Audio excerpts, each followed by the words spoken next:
do not have a quorum yet, but we do have. We will begin as a subcommittee. A couple announcements. First of all, we have a very, very packed agenda, so I'm going to be very stingy with the time. We have 21 bills this morning, and we do not have the room all day. So I'm going to be limiting testimony to about 4 minutes for each side, and that means that everyone has to be very concise and direct about what they're saying. Two announcements. Two bills. Item 17, which is SB 830, has been removed. Senator Wright has been removed from the agenda at his request. And item number 19, SB 874, Senator Hancock, has become a 2-year bill. I've asked, Senator Corbett is chairing another committee. She asked to go first. That's fine. SB 881, that's item 20, renewable energy projects. Welcome, Senator. Good morning, Madam Chair. Thank you for your courtesy in allowing me to start this morning.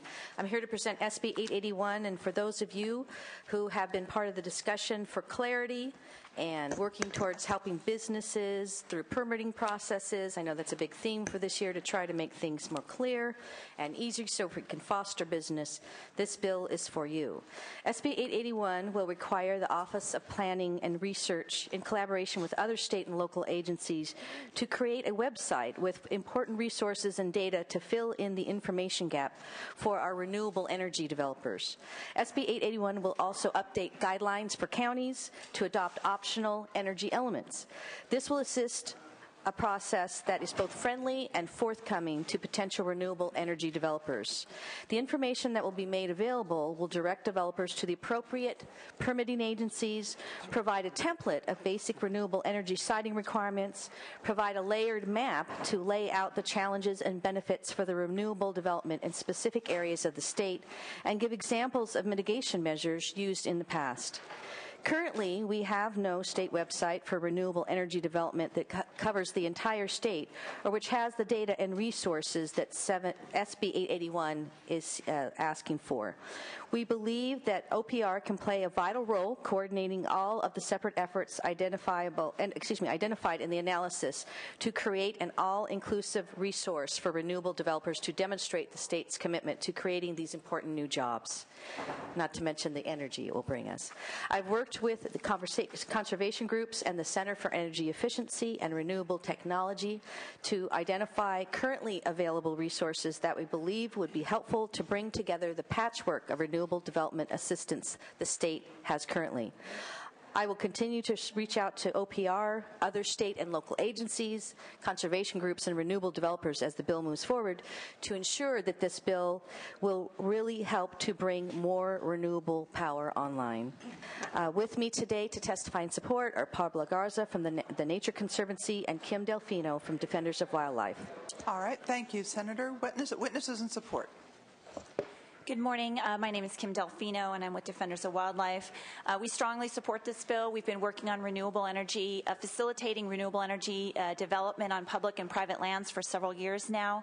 One of the key things that we've found missing is a coordinated and comprehensive set of information for developers to look at to avoid putting projects in places that will create conflicts. We think that creating a website like this with OPR and also providing the ability of counties to adopt guidelines and CEQA guidelines would facilitate development and avoid some of the problems we've seen in kind of the startup of siting of renewable energy projects, and is much needed and hopefully will help us meet our renewable energy goals. Thank you. Thank you. I will interrupt for a moment. We do have a quorum. Please call the roll. Walk. Here. Walk present. Huff. Here. Huff present. DeSaulnier. Fuller. Here. Fuller present. Hancock. Hernandez. Here. Hernandez present. Kehoe. LaMalfa. Present. LaMalfa present. Liu. We have a quorum. Please continue. Witnesses in support. Thank you, Madam Chair. Good morning. My name is Pablo Garza with the Nature Conservancy. We're also here in support of this bill and appreciate the author reaching out to us and engaging us in this discussion. If there's one thing we've heard from project proponents for whether it's renewable energy, housing, or even in some cases restoration, is the desire for clarity and consistency And we think this bill is a step in the right direction to provide that clarity and consistency and set up guidelines for siting of renewable energy projects. So we're pleased to be here in support and ask for your aye vote. Thank you. All right. Further witnesses in support? Come forward. Identification only, please. Thank you. Thank you. Good morning, Madam Chair. Rico Mastrodonato with the Trust for Public Land in support. Okay, thank you. Further support? Witnesses in opposition? Questions from the committee? Yes, Senator LaMalfa. Thank you, Madam Chair. Senator, I just wanted to see if in the scope of what you're looking for in the bill, are you seeking to empower OPR more to help with the actual streamlining of these sites, and not just the website portion of it, but will they be in an advisory role to help cut through red tape and get, because once we've reached the point where we agree upon one of these projects here, there's still a lot of red tape, a lot of permitting holdups on that, which kind of amazes me when we're talking about a renewable project. Everybody wants wind, everybody wants solar, and still you can find roadblocks such as a species out there that one group is using to block the project of the other group. Will OPR have any power in this to be able to point this out and help with the streamlining? Yes, I think so, Senator LaMalfa. I got the idea for this bill from listening to developers who are trying to site these facilities, and what I heard over and over again was it's very, very difficult when you go from one part of the state to the other because of the various different, rules, requirements, flora and fauna to site, and you have to develop new information every time you go to another place. So my idea and my thought is for OPR not only to provide a body of information that can be shared and help people understand what goes on throughout the state, but also I believe that they can help act sort of as coordinators of information from parts of the state. This bill will work hand in hand in partnership with several other bills that are moving through the process that will specifically deal with permitting and speeding up permitting and permitting response. So I think the answer to your question is yes, in conjunction with other work other legislators are working on as well. Right. I've seen some of the other bills that they weren't really about speeding up the permitting. It's just hiring more people and charging higher fees in order to get those agencies involved to do the job. So I guess what I'm looking for is a simpler permit process itself, not just that you would engage more of a bureaucracy to actually produce the work. So is OPR going to be able to weigh in on recommendations for a faster permit itself? Yes, I believe so. One? As the bill moves along, we will be working specifically with them on that. My biggest interest is developing a body of information or templates that can be shared also with local areas and local agencies to help people cut through that, red tape. So the answer is yes, and we will continue working with them. That's the whole emphasis for the bill. So you'll want to upgrade the bill along as we move through the process here to reflect more of that. OPR does pretty good work in this area. Yes. I'm specifically going to be continuing my dialogue with OPR to make this work with this bill. That's my intent. Very nice. Okay, thank you. Thank you. All right. Further questions? Is there a motion? We do have a quorum. I'll move it. Thank you. Bill's been moved. Would you like to close? Just ask for your aye vote. Thank you, members, for your attention. I think this is an important bill to move us forward to allow us to site these very important facilities. Thank you, Senator Corbett. The motion is to pass to appropriations. Please call the roll. Wolk. Aye. Wolk, aye. Huff. Huff, aye. DeSaulnier. Fuller. Hancock. Hernandez. Kehoe. LaMalfa. LaMalfa, aye. Lou. 3-0. Motion is, the vote is 3-0. You need 5. We will leave the roll open. Thank you very much, Madam Chair and members. Thank you. All right.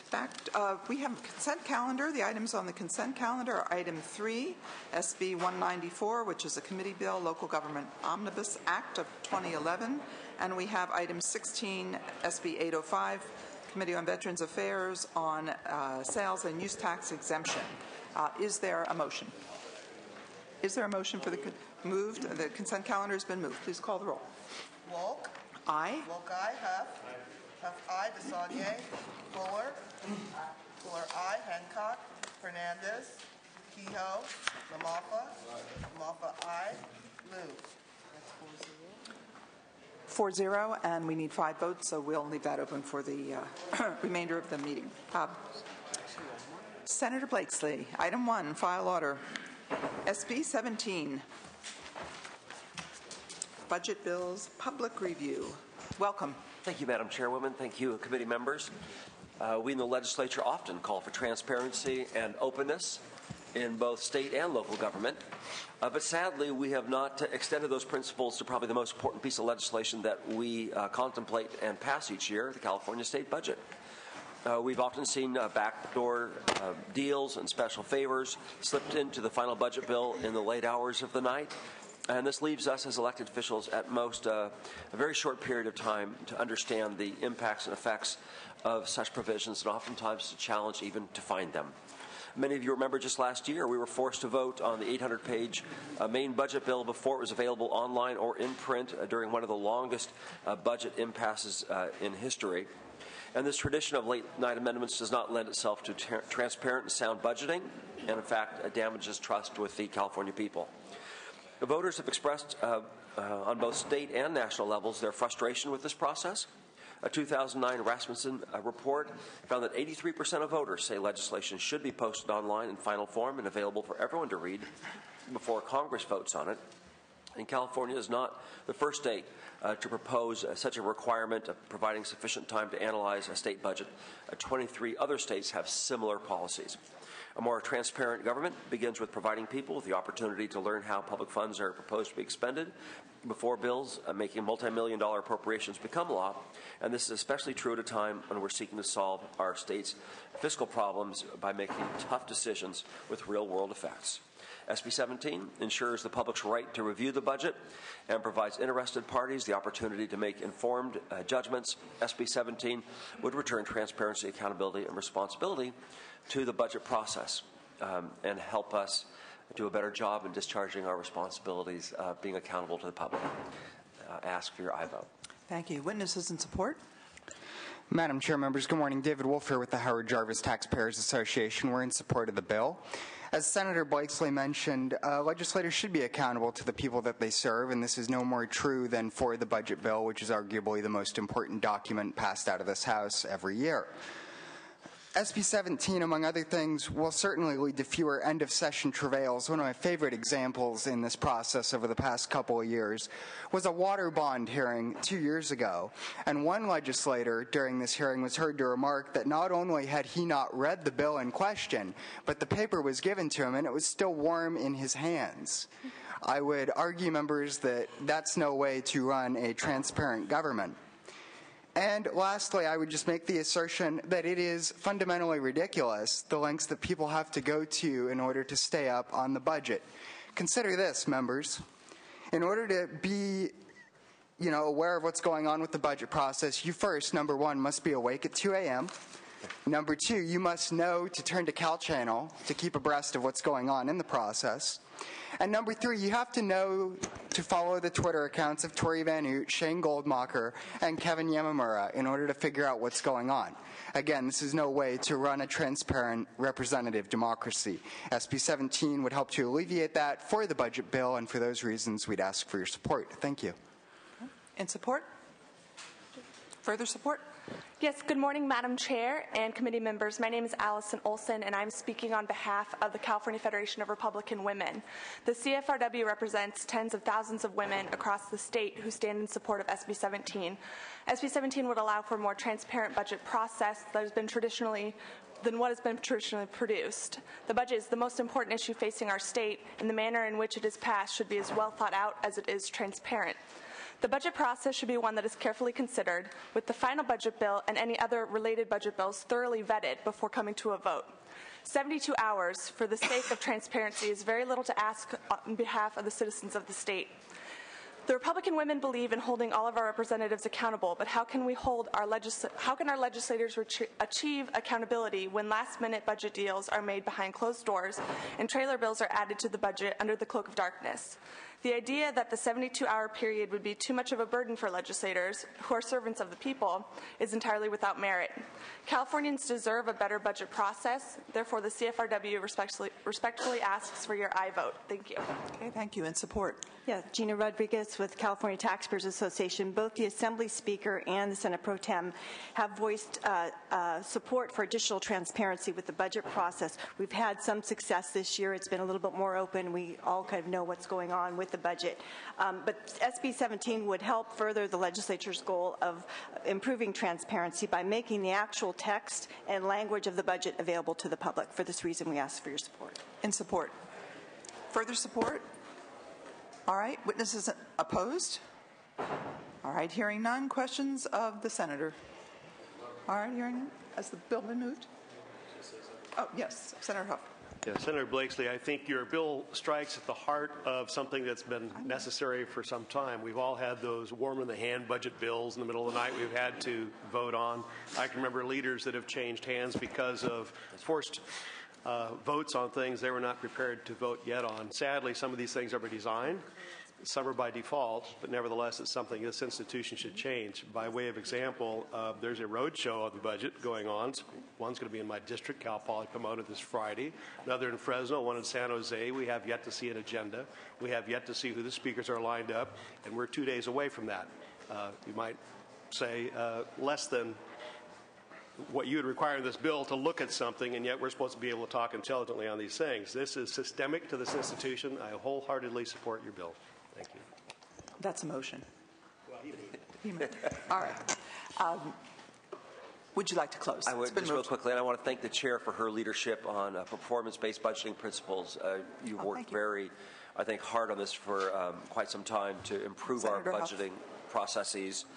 And I just want to say that this is clearly not a partisan issue. I think all of us, notwithstanding what party we're affiliated with, are frustrated when we're asked to vote on very weighty issues without sufficient time to make sure we understand all the details. And so with that, I would simply, again, ask for your aye vote. All right. The motion is due pass to rules.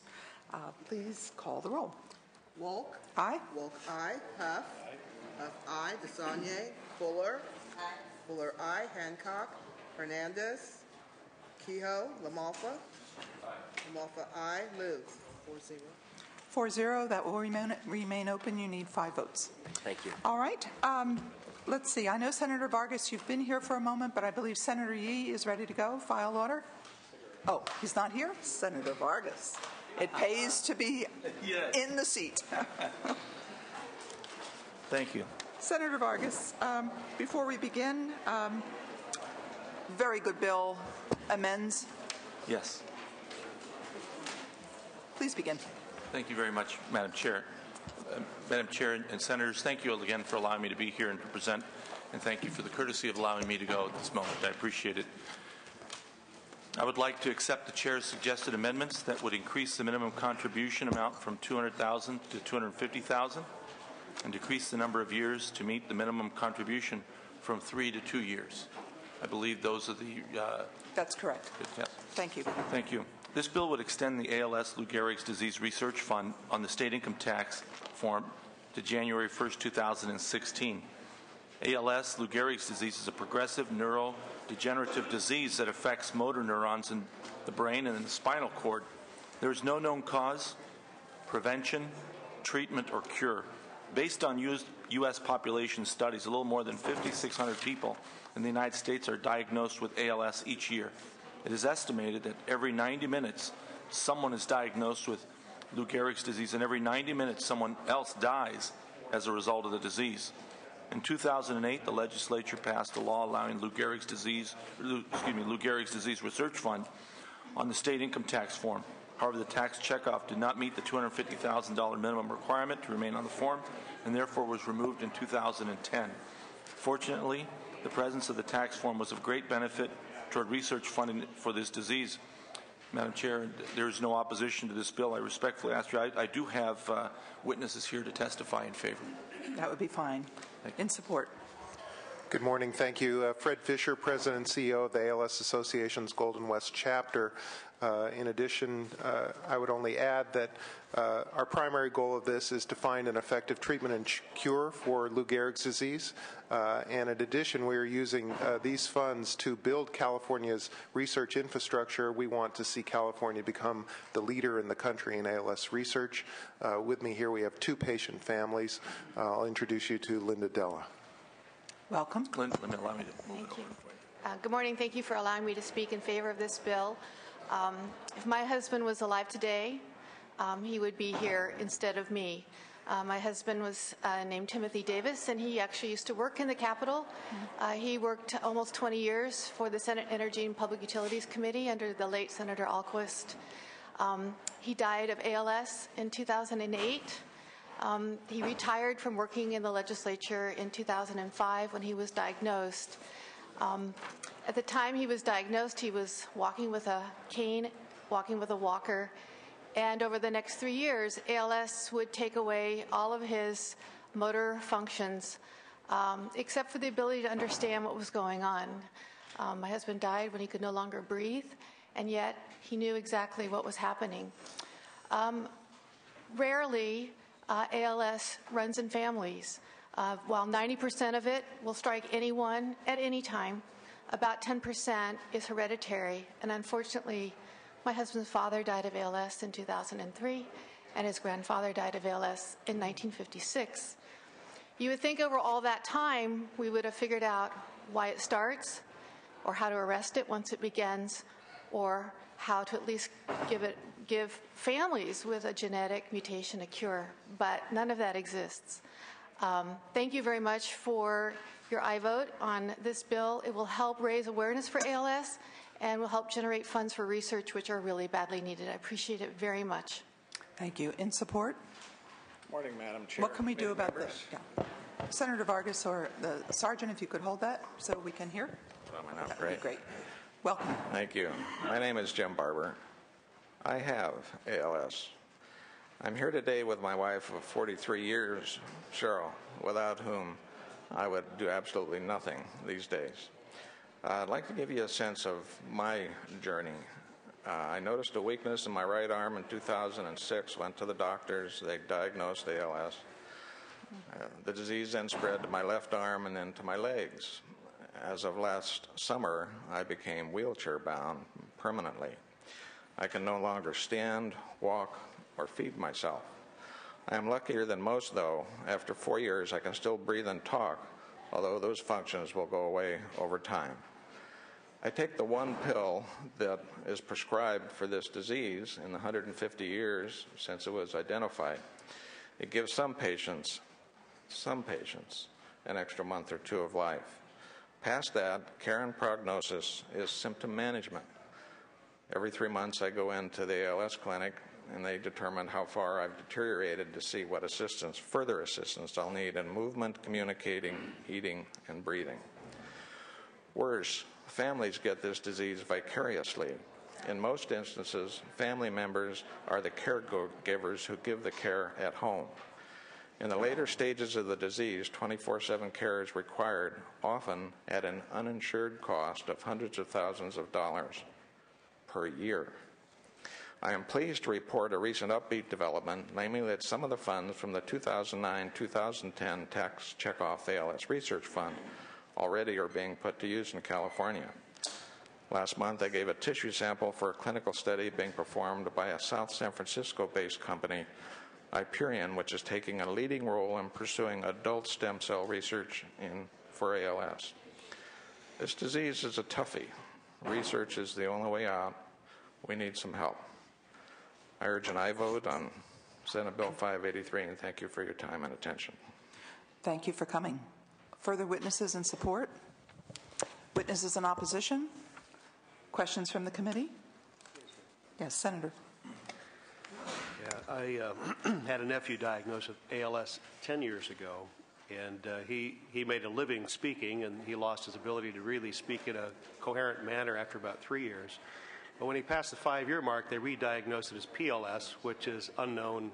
Most people think of Lou Gehrig's disease, but it's if you survive 5 years or longer, you have PLS, as I understand it.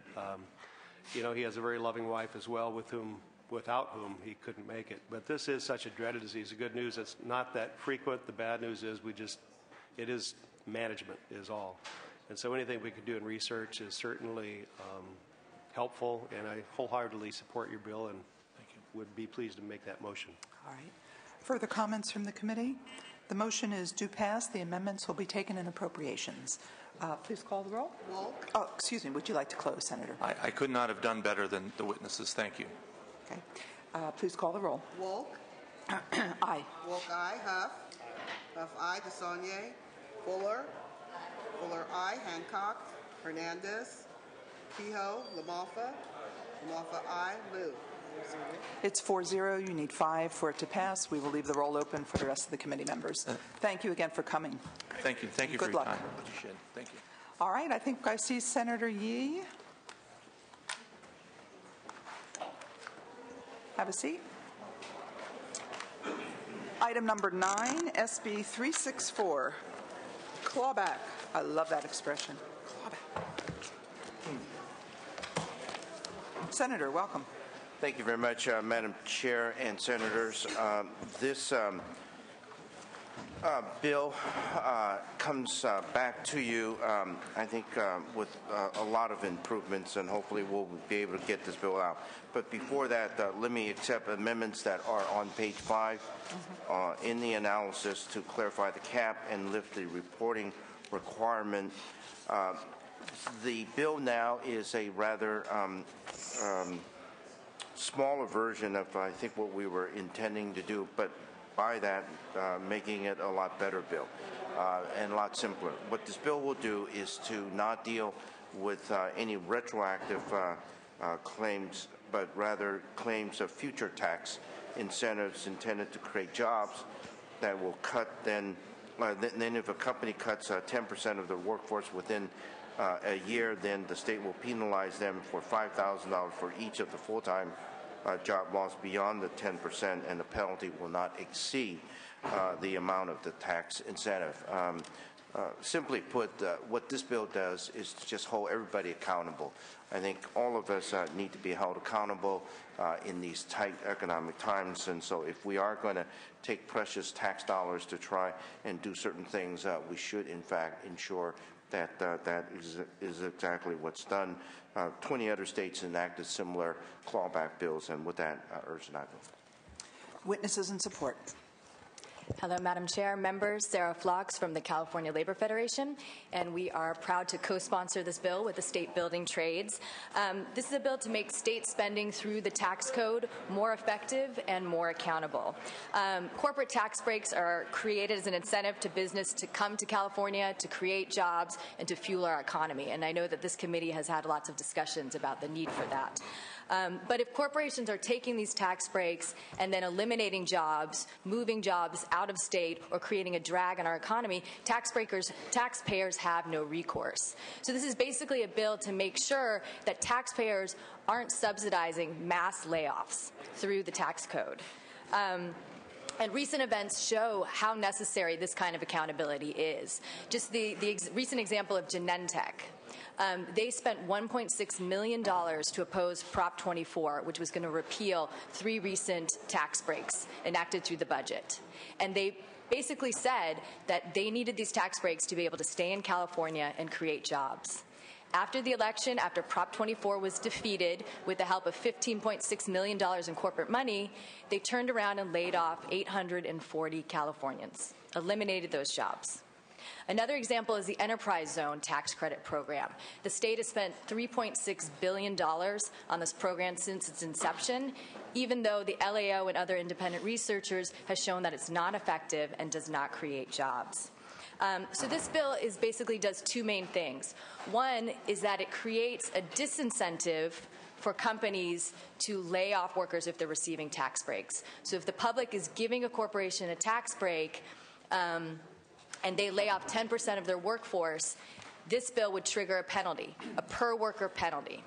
So they would have to think twice before they start laying off workers. If Genentech faced a penalty of $5,000 per worker that they were laying off, they might have thought twice about laying off Californians. They might have looked at other ways to save money. They might have looked at cutting from the top. They might have looked at other options. They might have had a real cost-benefit analysis. So that's something we want to do to make sure jobs stay in California. The other piece is just giving legislators the tools to make sure tax breaks are effective and accountable. Just like sunsets, just like other tools that this committee uses, this is one more tool for the toolbox. So just some clarifications.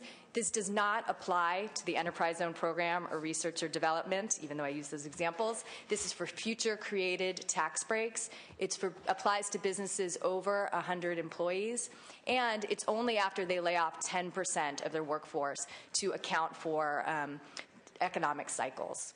So we've also worked with the Franchise Tax Board on this bill, and we will continue to work with them if there's any technical changes that need to happen. But we thank you and ask for your vote. All right. Witnesses in support. Thank you, Madam Chair. Members, Pedro Murillas from the California Public Interest Research Group, also in strong support. I'll keep it brief because Sarah did a great job. But yeah, she did.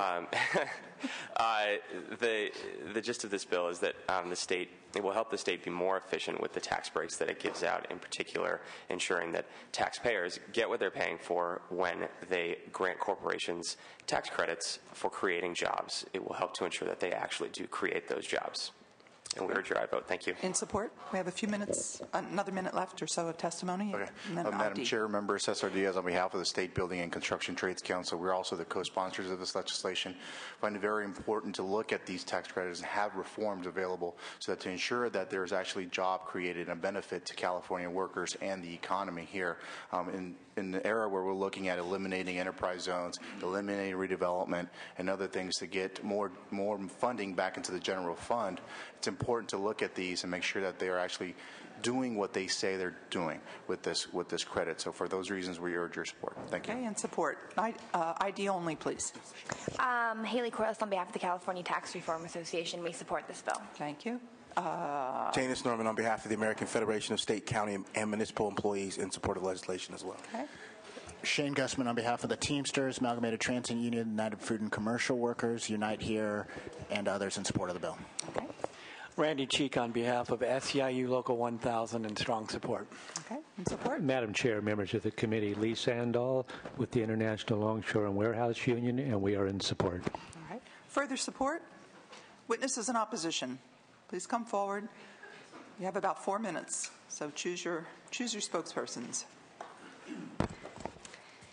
Thank you, Madam Chair. Members, Mira Gerten here on behalf of the California Chamber of Commerce in opposition to the bill. I will start by saying we haven't had a chance to fully vet the recent amendments to the bill, including the ones proposed in the analysis, so take my testimony for what it's worth. But I wanted to start with our kind of broad basis for opposition, which I think will apply no matter what. I think a lot of the people you heard talk about in support of the bill tend to approach tax incentives for businesses as if they're a contractual relationship between one business and the state. And the way that these tax incentive programs work is really much more broad than that. And they are supposed to encourage job growth throughout the state on a long-term basis, some of them specifically based on hiring in a year, but others over the course of many years. And so going after individual enforcement and looking at how an individual tax credit interacts with an individual company's employment levels, we believe is inappropriate and kind of misses the larger policy goals of these programs. More specifically, and again, this is based on prior versions of the bill, we have had specific concerns. We are pleased to see the improvements to the bill. We think that the approaches become much more narrowly tailored to target where these are misused. But in general, we feel that it's still too broad. It targets things like sales and use tax exemptions, and these tax exemptions can go to kind of intermediary parties. So we may be penalizing the wrong person if that is the appropriate approach to take, versus something like a hiring credit, where you specifically took a credit in exchange for hiring someone. Finally, we believe the $5,000 penalty could actually take back from a company more than what they actually receive for the hiring of the employee, and so this is another reason we oppose. Thank you very much. Okay, just some clarification on the amendments for the public. The amendment, two amendments, there will be a cap on penalties which cannot exceed the total amount claimed in the last 3 years. And the last is that we will limit the reporting requirement to only to firms that claim a business tax incentive. You'll have ample opportunity to check this bill as you move along. Thank you. Welcome. Thank you. Jason Lane with the California Bankers Association. We are opposed unless amended. We have been working with Senator Yee, and he and his staff have been gracious in helping to work with us in reaching neutrality on the bill. The amendments that we sought were primarily technical and clarifying and not based on policy. We think we're getting there. We look forward to continuing to work with the author as it moves forward through the process, and we feel very positive that we can remove our opposition. Thank you. Thank you. In opposition. Yes, good morning, Madam Chair, members of the committee. Greg Hines, representing the California Manufacturing and Technology Association. I'd like to associate the comments made by Mr. Lane with the bankers. We, too, have been working with the author very well. His office has been very forthright, working in good faith to address some of our major concerns with the bill. I would say I would echo some of those concerns have been raised by Ms. Gerten from the Chamber. I would say we echo some of those comments. I would say we do not echo many of the comments made by the proponents. We have a disagreement fundamentally about the purpose and nature of tax credits. However, I would again like to thank the author, his office, and that we look forward to continuing to work out these things. Okay. Thank you. In opposition? You have a few more minutes. Suzanne Sutton, California Taxpayers Association. We were opposed to the previous version. With the consideration of the amendments that are planning to take care in committee, I'll take it back to my Legislative Policy Committee, and hopefully we can come neutral also. Okay. In opposition? Chris McKaylee on behalf of the California Aerospace Technology Association and California Grocers Association, opposed unless amended, looking at the new version of the bill, but we share the same concerns as CMTA and the bankers. Thank you. Okay. In opposition? Carl London, here on behalf of Tech America, Silicon Valley, and other companies throughout the state, some of the fastest growing companies in the state of California, and similarly opposed. Okay. In opposition? Maureen Higgins, representing Biocom and its 500-member life sciences companies, also in opposition. All right. Further opposition? Questions from the committee? Senator? Yeah. Go ahead. From the committee. Hello, committee. Hello, committee. I guess what I struggle with on this, I certainly see where the author's coming from. Nobody wants to have a company that's benefiting from gaming the system or using a tax break and then turning around and just, gutting the workforce and seemingly in a calculated, cold way.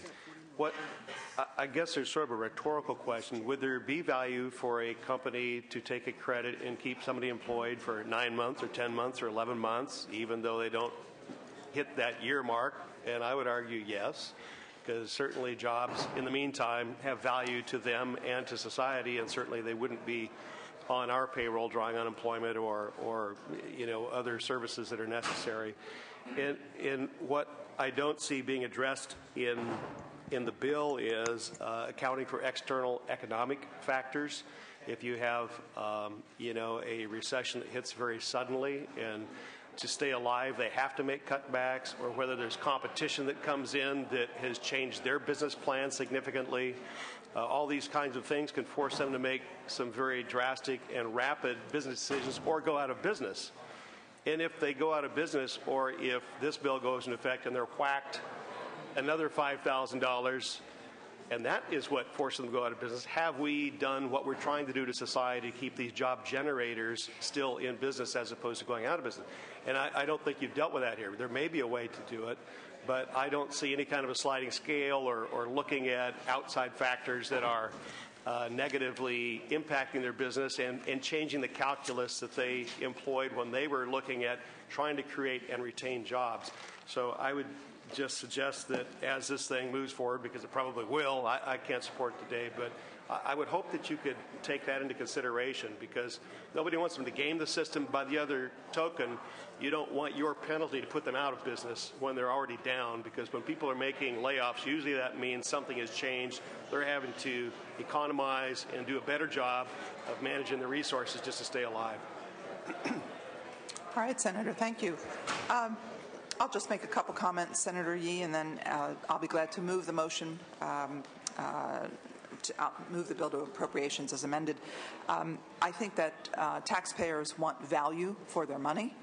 They want their money to go to be used effectively, and I think this is one in several bills that seeks to do that, and for that reason, I think it's important to support it. So I'd be glad to move it. Would you like to close? Thank you very much, Madam Chair. I wanted to comment or use my close to comment on some points that Senator Huff provided, and I think you're absolutely right, Senator Huff, that might there not be a value in the use of these tax credits for businesses? At least they kept some individuals employed, but many individuals from your side of the aisle have really sharpened the discussion about how do we, in fact, use public dollars for the public good. And many of the comments that you have made has been on areas that I care really about, on education, social services, physical health, mental health services. And time again, many of you have said, well, but they're not learning, or they're not cured yet. They still have a lot of problems.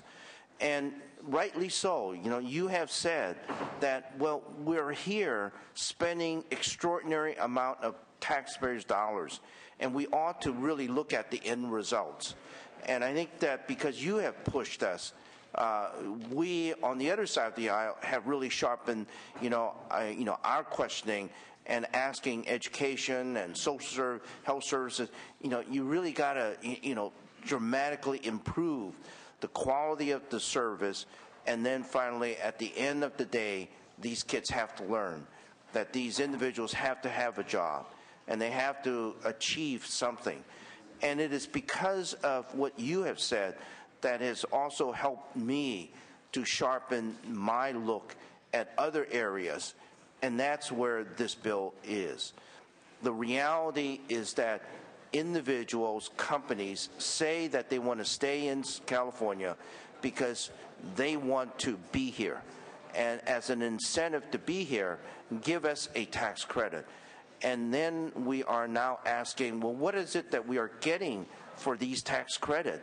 These are precious dollars. We have a $26 billion short in the state of California. We've got to find ways in which we can better use those dollars. So if it turns out that these taxpayers' dollars, in fact, are not giving us the results that we thought we were going to get, then we've got to really start sharpening things. And that's what this bill tries to do, holding people accountable. We've made some dramatic fixes to this particular bill. It's no longer retro. It's really proactive, looking into the future, making it very, very clear. If you want these tax credit, these are the conditions under which you're going to go and get them. And if you're not willing, then maybe you shouldn't be asking for those tax credits. And that's all this bill does. And with that, urge an aye vote. All right, it has been moved. The motion is due pass as amended to appropriations. Please call the roll. Wolk. Aye. Wolk, aye. Huff. Sonnier. Fuller. Hancock. Hernandez. Kehoe. LaMalfa. Blue. You have one vote. I'm sure you'll get more. Thank you very much. We'll leave the roll open just in case. Senator Wright. Item number 11, which is SB 475, Public-Private Partnership Projects. Welcome. Thank you, Madam Chair and members. This is, I believe, a very simple bill. What we're attempting to do is clarify some of the language for local governments to better utilize, in many instances, private dollars to do some of the projects. I think in this era when we're looking at reduced funding on the public side, to be able to use private dollars to somehow finance projects, and Madam Chair, we also shift a bunch of that risk. So if private individuals are willing to put their capital with the city of Davis or the city of Sacramento to get a project done, they assume some of the risk, then I think that represents a good thing. It was an amendment requested on, it was item number 3, I believe, in the analysis. And it was to strike the 50-year reference and return to the existing statute of 35. Correct. If without objection, if that could be an author's amendment, we'll do that. You have, I think, it was distributed to you a list of completed projects that have been done with some of these facilities. I have with me members of Business and Labor who've been working together on this project, as well as some of the builders and other people. I would conclude, Madam Chair, by saying we've had discussions about jobs, and I mean, some people have said jobs, jobs, jobs. This does that because you're utilizing private capital to invest with local governments to get projects done. And I think that this is one way, without raising taxes, that we shift some of the risk, we introduce private capital, and we are able to get projects done. In my district, there's a bridge, some of you may be aware of, it's called the Gerald Desmond Bridge. The Gerald Desmond Bridge at one point was taking almost 35% of all the cargo that came into the United States. If the termites ever quit holding hands, the Gerald Desmond Bridge is going to collapse. And I say that not in a joking fashion because hunks of concrete were falling off the bridge, and we've been kind of patching it now for a number of years because there simply hasn't been the private capital to fund the upgrade of that bridge. In California, we've got levees, bridges, roads, massive amounts of infrastructure that could use upgrades. And here we're looking at infusing other sources of capital to get some of that done. And with me, again, I have a number of witnesses in support, and we'll have a discussion, I hope, Madam Chair. Witnesses in support. Jeff. You have about 5 minutes or so, 4 minutes or so. So be concise. Madam Chair, members, thank you very much for allowing me to present. My name is Jeff Bays. I'm with the Western Council of Construction Consumers. Western Council is a coalition of local and state government entities as well as private sector firms that build infrastructure. I chair the Public-Private Partnership Committee for this organization. I also own a firm that does public-private partnerships throughout the state, and I have firsthand experience with these projects. The reason we support this bill is, first and foremost, as Senator Wright pointed out, it creates jobs. My own personal projects, I can say each time a project's taken off the shelf, it creates hundreds of jobs, not only during construction, but permanent jobs. One here in Sacramento I was involved with for teachers and administrative staff for the district. The other matter we're facing right now, California is facing $1.5 trillion deficit over the next 20 years in your needed infrastructure. At the local level, all of the state funds are being retracted back.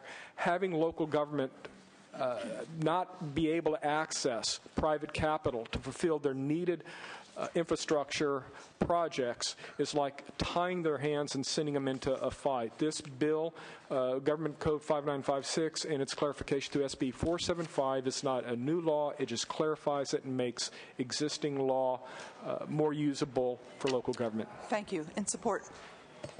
Good morning, Madam Chair and members. Thomas Avu with the California Chamber of Commerce. To the Cal Chamber, this bill is about job creation and investment in infrastructure that the state sorely needs. As the Senator said already, P3s will help put jobs on the ground faster and help spur infrastructure financing while governments are cash-strapped by leveraging private sector funds. Thank you. In support. Madam Chair, Phil Vermeulen representing the Engineering Contractors Association. Our guys are not working now. We have all these needs out there. We've got to figure out a way to get it going. This is a perfect example of what we can do. So strongly urge your support on this. Thank you. In support? Yes, thank you, Madam Chair. Meg Katzen-Brown on behalf of the California Water Association and its members, Suburban Water Systems, also American Water Resources, and Veolia Water in support. The needs, as you know, for water infrastructure in California are huge and estimated close to $60 billion over the next 20 years. This is not, as Senator Wright noted, this is not the be-all and end-all of project delivery. However, it is a method of project delivery that local governments can avail themselves of, and what we're asking the committee for here today is to bring some clarity to this existing statute so that the local governments are more easily able to understand what the obligations and requirements of the law are. We ask for your aye vote. In support. Madam Chairman, members, Danny Curtin, California Conference of Carpenters. If there was ever a time to attract and encourage new revenue sources in our infrastructure development, this would be it. Please support the bill. We encourage you to do so. Thank you. Okay, in support. Further in support. Madam Chair, member Cesar Diaz on behalf of the State Building and Construction Trades Council. As you know, we have huge percentages of unemployment in the construction trades. The ability to sell bonds in the state is being diminished now because of the general fund deficit. We need alternative finance mechanisms to get our members back to work, to get the economy back in order. We are working with the author and the sponsors of this legislation. There are some concerns that we have with regards to the prevailing wage language, the enforcement of prevailing wage on these public works projects, and so we urge your support, but we're also working with them to try to fix those and minimize. And you're working with the author to continue address those, our concerns. Yeah, thank you very much. All right, identification only, please. Madam Chair, Dave Ackerman, representing Associated General Contractors and the 40% unemployment in our industry. Thank you. Good morning. Dorothy Holzman with the League of California Cities in support today. Okay. In support? Gina Rodriguez, Caltax in support. Okay. Tim Kremens, Operating Engineers in full support. In support? Keith Dunn for American Council of Engineering Companies in support. In support. Further support? Richard Markison, Western Electrical Contractors Association. We're listed in opposition, but we've removed our opposition. We now support the measure. Thank you. All right. Further support? Rob Aragon on behalf of PERC Water in support. Further support? Hearing none, witnesses in opposition. Please come forward. Is somebody moving forward? That's okay. I think someone is. All right. Okay, you have about 4 minutes, so choose your speakers. Welcome. Good morning, Madam Chair. Ted Toppin for the Professional Engineers in California Government. It's always interesting to engage this P3 debate because it's been raging for years, and it always starts and ends with this notion that this is about generating new money and transferring risk from the public to the private sector. And this bill sort of explodes that myth yet again. It's not about new money. It's about a new financing scheme that is more expensive than any you can possibly imagine. The bill does that by requiring capital be used with financing. And that is the most expensive way to finance a project. Every P3 will include a 18 to 20% profit margin built into the cost of the project. And then it will be financed at the highest possible cost, 20, 30, 40, 50% more than municipal bonds. If you have a fee-generating infrastructure, you don't need a P3. All you need is to secure financing secured by that fee-generating facility. The other thing about transferring risk, that is a myth that has been dispelled by all of the P3 failures in this state. I talk about State Route 91, which was not prohibited the development of competing facilities, now a public toll road because the taxpayers bought it. State Route 125, a project that is now in bankruptcy in San Diego County because it did not generate enough revenue to pay the high costs of the profits and the bonds. In the end, what we're talking about here is just another financing scheme to enrich multinational corporations and banks instead of a way to deliver facilities for ratepayers. I think it's sort of an extraordinary argument to suggest this is somehow a way to alleviate cost burdens of local governments that are strapped. What it is a way to tap into their revenues for generations and turn public infrastructure into private profit centers. And you can see that with the attempt to move it from 50-year leases to, I guess the amendment extends it to the period of the... But the reason for that is the prices of these facilities are so expensive under P3s is that you need a longer term to finance them. Otherwise, ratepayers' rates would go through the roof. Now they will just go through the roof through a period of the life of the lease. Think about this. You buy a mortgage, you do it for 30 years, and you pay about twice as much. $250,000 mortgage costs you $500,000. And that is the same with GEO bonds. If you were to do a GEO transportation bond, you do it $10 billion over the life of it. In 30 years, the state will pay $20 billion. With your typical P3, it's not going to be twice as much. It is 3, 4, 5, 6 times as much as you would use in traditional financing. And that financing can be easily secured if you have a revenue-generating facility. Thank you. In opposition, we have a bit more time. Vern Gehring with Food and Water Watch, an organization working to protect consumer and community interests. P3s are wonderful business plans for wealthy investors and national and international corporations. They get a decades-long contract negotiated behind closed doors, a guaranteed profit, no risk, no competition, and very little oversight on the part of the public agency.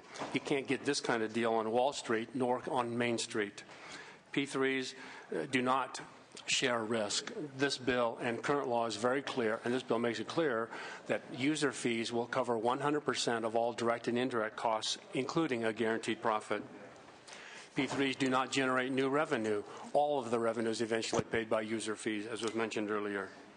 P3s generate actually higher costs. They have a built-in guaranteed profit margin.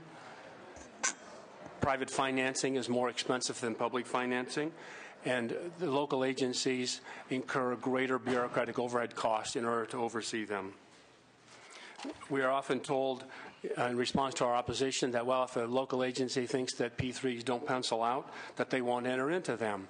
Well, if it were only that simple in this complex, politically charged environment that we're in.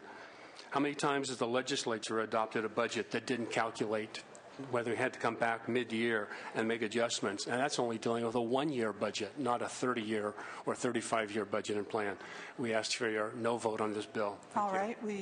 I would ask only for identification only, please, at this point. Janice Norman on behalf of the American Federation of State, County, Municipal Employees. In opposition to the bill, we would just ask you to look at the LAO analysis regarding the public-private partnership for the Long Beach courthouse. That analysis shows that it costs millions more to do it that way than traditional. Identification only. Madam Chair and Senators, Terry Brennan on behalf of SEIU California in opposition. Okay. No. Randy Cheek on behalf of SEIU Local 1000 in opposition. Okay. Further opposition, please come forward. All right. Seeing none, questions from the committee? All right. The amendment is to restore the 35-year limit and not extend it to 50. And you accept that amendment? Yes. All right. The bill has been moved as amended. Please close. I appreciate the discussion, Madam Chair. I think one of the things that, again, should be recognized is that this is not saying to the city of Sacramento or Los Angeles or Diamond Bar, you have to do this. If there is another source of money that's available to them to do the project, then they will. The problem becomes is that in many instances, bond financing in California oftentimes it's not currently available. So that what you're looking at is not a question of whether or not you do it or not do it. You're looking at the case of, you're looking at it either get it done or not having it done. If you can't get bond financing, it's true that, if the private sector pays profits, the private sector pays taxes, all of those costs, in fact, will be built into the project. That assumes that public financing is available. If they have access to that, then that's what they'll go do. I would hope that the city managers and the city councils and all the people who are going to be making those decisions are educated people, and what they'll do is they'll look and see what is the most efficient source of financing that we can use for the project. Yes, it is true that companies who do this are not doing it out of an altruistic fashion. They're doing it because it's business. And in order for business to make sense, it has to make sense for both sides of the equation. I mentioned that bridge in my district, the Gerald Desmond Bridge.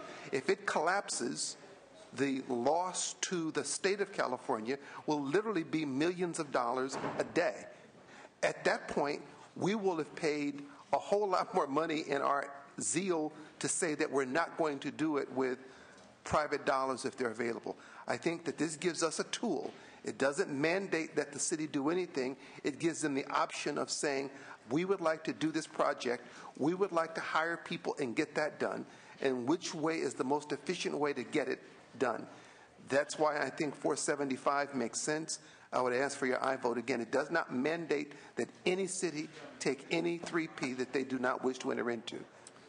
Thank you, Senator. The motion is do pass as amended. Again, the 35-year limit is retained and 50-year extension is eliminated. Please call the roll. Wolk? Aye. Wolk, aye. Huff? Huff, aye. DeSaulnier? Fuller? Hancock? Hernandez? Kehoe? Aye. Kehoe, aye. LaMalfa? Lou? Lou, aye.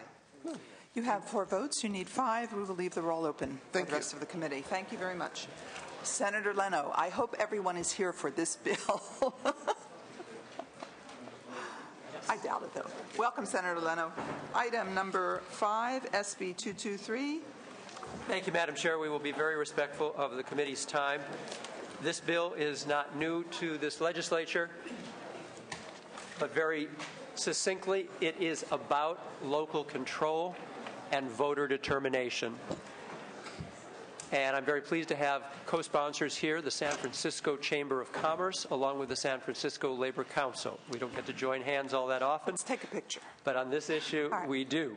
And just a very brief history about our vehicle license fee. It was created by the state in 1935 as a 1.5% purchase price tax on the purchase price of an automobile. It was the iconic Governor Earl Warren who raised it to 2% in 1948, where it stayed for 50 years. The golden years of the state of California, the second half of the 20th century, it benefited the state of California.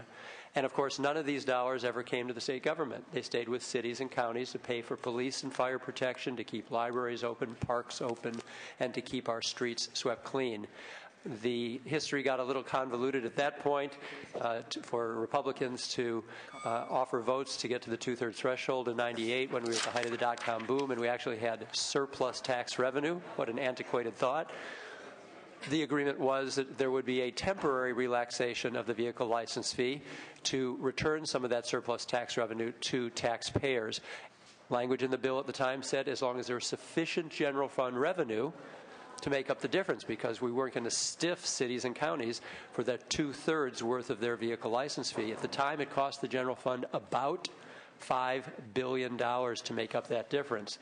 When the dot-com boom went bust, and some of us arrived here for the first time in the spring of 2003, who was to argue that with what was our $30 billion deficit at the time, that we had sufficient general fund revenues to make up the difference? And so the legislature and Gray Davis restored that vehicle license fee. It became a campaign issue in the recall. Governor Schwarzenegger, as candidate Schwarzenegger, beat that drum, renamed it the dreaded car tax, that vehicle license fee that served California so well for 50 years. He knew better and rescinded that restoration, of course, spending $6 billion he did not have at the time to do so. Probably one of the most fiscally irresponsible things he did while he was governor. We're still paying for it today. So with regard to the denigration of it, I recognize statewide it polls very poorly. The voters of California are not about to restore it for the state's benefit anytime in your lifetime or mine. All this does is gives a tool to local government at a time when local governments are struggling so desperately to find ways to keep their operations intact. It merely authorizes county boards of supervisors by a 2/3 majority vote of that county board to let the voters of that county decide whether or not to restore their own vehicle license fee anywhere up to that historic level of 2%. They could raise it by 1/10 of a percent, 1/4 of a percent, 3/4 of a percent, no more than the original 2%. And again, finally, in the hands of the voters. We may hear some comments or questions with regard to Prop 26. Prop 26 does not impact existing taxes. This would be an assessment, a local assessment of an existing tax. Our council tells us this would not be impacted by Prop 26. With that, I will pass the microphone to Jim Lazarus, who is Vice President of the San Francisco Chamber of Commerce, and then Tim Paulson, who is the Director of the San Francisco Labor Council. Senator, one clarification. When it goes to the voters, ultimately the threshold vote is? Yes, according to our state constitution, if it's for general fund purposes, a 50% plus one vote. If it is for a specific purpose, it would be a 2/3 vote. Right. That's in so the Constitution. No change. My bill could not change the Constitution. Thank you. May I ask a quick question? Sure. Is it for counties only? This is for county boards. Correct. Okay. In support. Madam Welcome. Chair, members, thank you. Jim Lazarus, San Francisco Chamber of Commerce. We've been before you in the past on this legislation. We're pleased with the Labor Council to be co-sponsors of the bill. We believe that this local option for a vehicle license fee is an appropriate local revenue source that voters in each community can decide whether to impose. The legislature in the last couple of years gave counties the opportunity to impose a flat $10 fee for local budgetary purposes. San Francisco voters overwhelmingly approved that last November. Our polling for many years that we've been working with Supervisor Leno on this shows San Francisco voters would overwhelmingly support this. And this legislation at first, some years ago, was introduced as a City and County of San Francisco only bill that the then governor vetoed, saying we should probably make this a statewide option, not just a one city and county option. So that's been before the legislature a number of times. We hope this year that the Senate, as last year, will approve it, the Assembly will approve it, and this governor will sign it. We believe it's fair. It restores a rate that has been in effect for many, many decades. It gives local voters the option. And in the case of San Francisco, and we're looking at our vehicle mix, it's paid about 50-50 between business and residents. If you look at the registration of trucks and automobiles in San Francisco City and County, it's a fair assessment because it fairly impacts residents and businesses alike. And for that reason, the San Francisco Chamber of Commerce would support this $40 to $60 million additional annual revenue that will come in, which is 15 to 20% of the projected deficit shortfall of the city and county for July 1. So we urge your support. In support.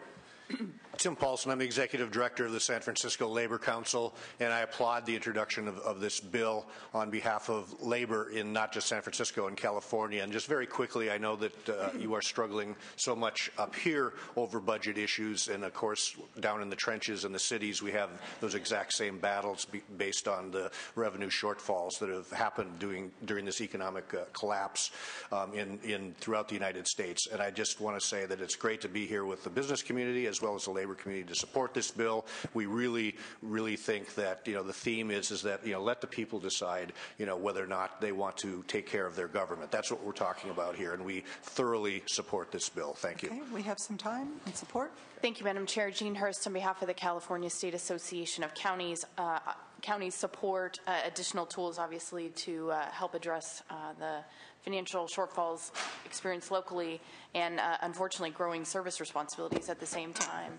I do feel that it's incumbent upon me in this environment to ensure that folks understand that we do not believe that this is an appropriate funding source for purposes of realignment of state responsibilities to locals. We sort of view this as a local option to fund local priorities, so I wanted to make that clear, but we certainly appreciate Senator Leno's tenacity on this matter and urge your vote. Glad you got that in there about realignment. Thanks. Just checking. Just checking. Yeah. Steve Wallach on behalf of the city. You hold that thought for 3 months. The city and county of San Francisco are also strong support of this bill and have been in the past. It just gives us a local option to seek our voter support for this to enhance this revenue. So. Okay. Further support? Haley Corliss on behalf of the California Tax Reform Association, and we support this bill as well. Okay. Further support? Is there opposition? Yes. Further opposition come forward? All right. You have about, as I said, about 4 minutes or so. I will be very brief. All right. Welcome. Gene Urban on behalf of the Alliance of Automobile Manufacturers. There's a lot of confusion about this bill. I don't think it permits a 2/3 vote special tax. The bill says majority vote for general purposes. That's it. If there's some ambiguity about that, I'd like to clear it up. But to me, the bill is very clear. It says majority vote for general purposes. It's also not clear to me whether you're compelled to go to the 2%. The analysis says the bill specifies that the assessment rate shall be equal to the difference between the historical 2% rate and the current state. The author just testified that it could be anything between the existing rate and the 2%. That concerns my client a lot because we believe the bill permits 8 cylinders to be assessed a larger rate than 4 cylinders because the good people of San Francisco might think that big vehicles are less preferable than small vehicles or any other jurisdiction. We are also extremely concerned about the following. We have a looming imminent crisis in transportation infrastructure financing. Our bonds are tapped out, self-help counties are maxed out, the excise tax is plummeting in value. The next increment of vehicle license fee revenue should perhaps be dedicated to transportation infrastructure financing. I would suggest to you that is the better policy. If we can't get anywhere, if people can't get to work, if kids can't get to school, both roads and transit, we are in serious, serious trouble. Look at this Treasurer's debt report. We are at 7 and 8% debt service. We're going to 9 or 10. We're not going to have any more Prop 1Bs. The self-help counties are at 85% of the population. The gas tax revenue will plummet in the next few years as the vehicles my client makes go to 35, 40, and 50 miles per gallon. We have a crisis. It's here right now. And the next increment of VLF funding should perhaps be reserved for transportation infrastructure financing. I have other concerns, but in the interest of brevity, I will defer. Thank you. Okay, just a quick follow-up. The comment about the analysis is correct. Our mistake, the bill is fine. It's no greater than. That's all. Okay. Thank you picked it, but the bill's fine. Thank you. Gina Rodriguez with Caltax here opposing the bill. First of all, the VLF is intended as an in lieu property tax to ease administration and should therefore not exceed the 1% cap imposed for other property taxes. Secondly, the tax authorized by 223 is on residents, which raises some questions about how motor vehicles owned by businesses will be treated. For example, regarding businesses that have operations both within and without a county, we question whether all vehicles registered to a business in a county will be subject to tax even though they're used outside the county. And finally, if the rate may be varied by jurisdiction, we are concerned that some counties may charge different rates based on the use of vehicles, commercial versus non-commercial, or the type of vehicle. So these issues not only raise concerns for taxpayers subject to the tax, but should raise concerns to the state who would have to administer this potentially wildly divergent rules county to county. Therefore, we would oppose. Okay, thank you. I don't know who sat down first. David, was it you? Yeah, please go. Yeah. Madam Chair, members, David Wolf here again with the Howard Jarvis Taxpayers Association. Obviously, we're opposed to the bill because it could authorize a VLF tax increase as high as 1.35% potentially by counties. And voters made it very clear in recent elections that they do not approve increase in VLF car tax rates. Proposition 1A back in 2009, the two-year extension of a VLF tax increase was rejected by a 2-to-1 margin. And Proposition 21 last year, a car tax to fund parks, was also rejected. Just close briefly by saying we would argue that this is not an assessment, though it is termed that way in the bill. Article 13D of the California Constitution, of course that's Proposition 218, defines an assessment as, quote, any levy or charge upon real property by an agency for a special benefit conferred upon the real property, unquote. Cars are not real property, they're personal property. And the special benefit in the bill, in our view, is not identified. Because of that, we're unclear how this is an assessment, and it should be termed as a tax increase, which in this case, being a general tax, should require a majority vote. Thank you. All right, thank you. Identification only, please. Juanita Martinez on behalf of the Transportation California, which is a coalition of business entities, labor, and public entities in opposition to the bill. Further opposition to the bill? All right, hearing none. Questions of the committee? By the committee, rather. Senator Huff? Yeah, more comments than questions. I think the opposition articulated the issues that are keen in my mind. It certainly seeks to sidestep the stated intention of the voters repeatedly over the last 30-some years, Prop 13, Prop 218, and most recently Prop 26. So while it may be narrowly tailored because it's an existing law as opposed to a new law, clearly voters want to have a say on a two-thirds vote about higher taxes, and I think this violates the intent of the voters in that, if not the actual word of the law. So that and many other reasons, I think it's unnecessary. I think we need to do a much better job of prioritizing things. Just for the record, back when I was in local government, when they sought to do away with VLF, I was irritated because if collected, it had to go back to local government, and the state, of course, was going to give up the one tax they couldn't keep anyway, and that's typical of the state. But now that I'm this side and I'm a steward of the state, and we have lowered it. I think we need to find other ways to keep the revenues that we have, to prioritize, to do performance-based budgeting, to do whatever we can to make it work. But to fly in the face of what the people have stated, I think is wrong, so I'll be opposing it. All right. I believe we have a motion. We do. Perhaps you will... Just very briefly. Close. This is very much in line with the governor's philosophy of returning not only responsibility but authority of government closer to the people. And currently, local government has responsibility, but it doesn't have the authority. This bill gives the authority. The governor, elected by a wide margin of people, who spoke very clearly on this very issue. This is the will of the people. And I would agree with Mr. Wolf that we are not about to restore the vehicle license fee statewide. And I understand that was Senator Huff's concern, that this is state money and we shouldn't be letting locals benefit from it. But there's no likelihood, as Mr. Wolf pointed out, that we're about to restore this statewide. So to then suggest we should not let any governmental entity benefit from it, even with the vote of the people, just doesn't make sense to me. I would ask for your aye vote. Thank you, Senator. We have a motion. The motion is to pass to appropriations. Please call the roll. Wolk. Aye. Wolk, aye. Huff. Huff, no. DeSaulnier. Fuller. Hancock. Hernandez. Kehoe. Aye. Kehoe, aye. LaMalfa. Liu. Aye. Liu, aye. 3-1. We have 3-1. You need 5 to get the bill out. We'll leave the roll open, obviously. Wonderful. Thank you, Madam Chair and committee members. Thank you. Senator Evans, we'll take you next. And welcome, Treasurer Lockyer. We have item number 21. To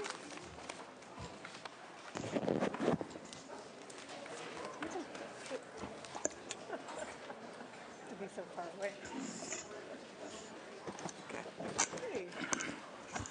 Welcome, Senator. I believe you have amendment that you will take. Yes, absolutely. Good. I'm very pleased and proud to present SB 907, Madam Chair and members of the committee. As you know, we have an ongoing continuous budget crisis in the state of California, and when I was chairing the Conference Committee on Budget in 2009-2010, one of the things that I really grappled with was how do we get a handle on two things. One is how do we get a handle on our debt service in this state, and two, how do we, while we do that and while we try to grapple with the ongoing fiscal crisis, how do we plan for the state of California's infrastructure needs as we hopefully move into a better future for the state of California? So that's the goal of this bill. I've been working with Treasurer Bill Lockyer, who has also had this on his mind for many, many years, to create the master plan for infrastructure, and it attempts to achieve both of those goals without trying to say right now, here today, this is how we're going to do it. It creates the structure by which we as a legislature can create a long-term vision to address both of these problems and for our future. By 2050, an estimated 60 million people will call California home, and we need to address the needs of those people through our infrastructure. Our infrastructure currently is designed only to handle 25 million residents, and we know how well that is not going for us. One of the questions that's been raised is why just not let the governor do this by executive order? And I would respectfully say that I believe this is something that the legislature should be involved in, not just the governor, as wonderful as his work may be. The legislature represents all of the state of California. We understand the needs of our local constituencies, and we, as representatives of the people, are responsible for sketching that vision out for our constituents to understand and to lead the state forward. So that's what the bill does. It is sponsored by the treasurer, who is here to testify in support. Welcome, Treasurer Lockyer. Welcome. Thanks. I hope to be a little persuasive both about need, which you probably is generally shared view, and this being a potentially useful response. First, if I could just show you this chart. The second one is based on some of these other reports that have been done. A lot of them, as Peter points out well in the analysis, lots and lots of reports get issued. Mostly they get ignored. And so one of the challenges is if you're going to do sort of disciplined long-range planning, how do you make it really work? How do you integrate it into the daily work that goes on here? And so in terms of long-term planning, the Senator, and thanks for your interest in this, the Senators mentioned the anticipated growth in the state of California, which of course has enormous impacts on quality of life and the ability to run a robust economy. So we see from the various reports this sort of thing. Over the next 20 years, a need to make public investments in the area of $500 billion. Even if, now that's $24 billion a year in committed bond funds or some other source of public finance. It's not there. It's not going to happen. It probably shouldn't happen for reasons that are apparent on the second chart, or first, whichever way you have them. Now, this is not meant to get us to re-argue the matter that I hear Senator Huff so eloquently and frequently talk about, which is the sort of budget priorities. But what I've done for information purposes is do an across-the-board all-cuts budget, just to try to anticipate what that would mean if it were mechanically done. No offsets, no constraints by federal maintenance of effort or whatever. And forget the left end of the chart here for a moment, because that's where it gets to be philosophical and argumentative. If you look on the right end, what you see is debt service is too much. And it's going to continue to grow, and it particularly continues to grow if we respond to these infrastructure, quality of life, economic growth needs. You know, just the benefits of Eisenhower's long-term interstate highway program produced enormous economic benefits, which is one of the lessons the Chinese have learned in recent decades, and they're not just emulating it, but exceeding it. But the debt service is too much. We yet haven't figured out how to access sufficient private capital to make these infrastructure investments work. It's an ongoing debate and discussion about public-private partnerships. So I think it means two things, at least. One is there a way we could reduce the cost of borrowing when you determine that it's necessary? Long-term, smart, integrated policy and fiscal management lets me get better deals in Wall Street. I can save money if there ever were a persuasive ability to say to large investors, yeah, we really are doing it right in California. They don't believe that. I think they're right. Partly because these sorts of decisions, at least in recent decades, get made by what is the politics of the moment or the flavor of the year for bonds. This year, gee, it's water. Next year, it's schools. Next year, it's higher ed. Then it's parks. Anyhow, it's maybe out of that process comes something rational, but it would be hard to convince most that it's a rational process. And that's what we're proposing. Is there a smart way to do this that's more focused, that involves both branches of the legislature, so the decision-making and ownership is both legislative and executive, not just one or the other, and to put financing needs into the plan, not just have a wish list, which is what we generate principally now, hopefully save some money. I know the differences between fiscal and policy committees are increasingly blurred, and I'll probably need to address some fiscal issues, but if I might just briefly on that, Madam Chair. We have several million in a fee account that can be used to be budgeted to account for the expenditure need here.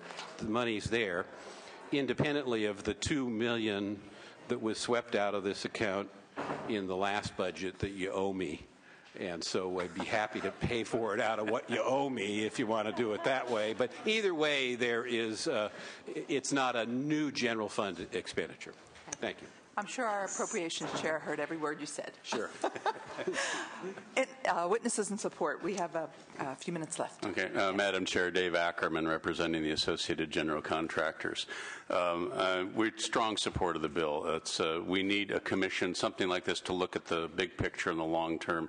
Too often, infrastructure plans are shelved from one year to the next. You put a new coat of paint on, you cover up the rust spots with a little shellac or something like that, and you get onto it and say, well, we can do that next year. I always call deferred maintenance as sort of an oxymoron. It's so easy to defer maintenance, and it costs you more the next year than if you did it this year. Those are the kinds of things the Commission will look at. They'll look at our highways, our schools. I mean, we should probably have a picture of Pat Brown hanging up behind the committee as this bill's being heard, because he's really the legacy of the California infrastructure, and we need to keep that type of vision alive as we go into the future. We think this will do it in the AGC. I represent most of the contractors that do the public works and private works in California, and it's essential for our industry as well. Okay. Thank you, Madam Chair. In support. Keith Dunn on behalf of the Self-Help Counties Coalition, representing 19 counties, about 30 million people that have passed by two-thirds vote, half cent to look and build transportation infrastructure. Having this type of assessment, as Mr. Ackerman hinted at, will allow us to do better planning so that we can move forward in the out years and meet the needs of our growing communities. The numbers are increasing, the demand is increasing, and having the ability to assess and be able to plan for those needs is going to be critical as we look at a dollar that's declining with regards to the infrastructure investments. So we strongly support this measure. Okay, in support. Juanita Martinez with Transportation California in support of the bill. Support. Ian Padilla representing the Coalition for Adequate School Housing in support. Okay, in support. Gene Urban on behalf of the American Council of Engineering Companies strongly support this. Thank you. Further support? Any opposition? Hearing none. Committee comments or yes. Senator Kehoe. Thank you, Madam Chair.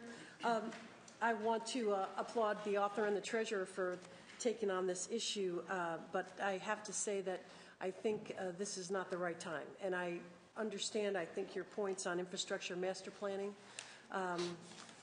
but I can't help but think that starting a new commission this year, when we are only halfway through solving our $25 billion deficit, it is just not the right time.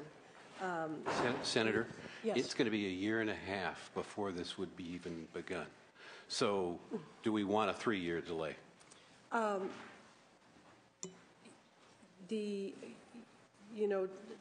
Mr. Lockyer, I really appreciate the way you both think outside the box. And I think your head for finance and your competency, and more than that, your talent. I'd rather have the yes vote than the compliment, but yeah, okay. You're not going to get there. Okay. You're not going to get there. It is just not the right year for a new endeavor in this regard. And I could go on some more, but in another year, I would be more open to it. But this year, I think we have to demonstrate tightening our belt at every possible turn. And so therefore, I just can't support a new endeavor. Some other time maybe, but I agree with you both on many, many issues. So but, can't get a yes vote out of me this morning. May morning. I ask, pardon me if the Senator let me.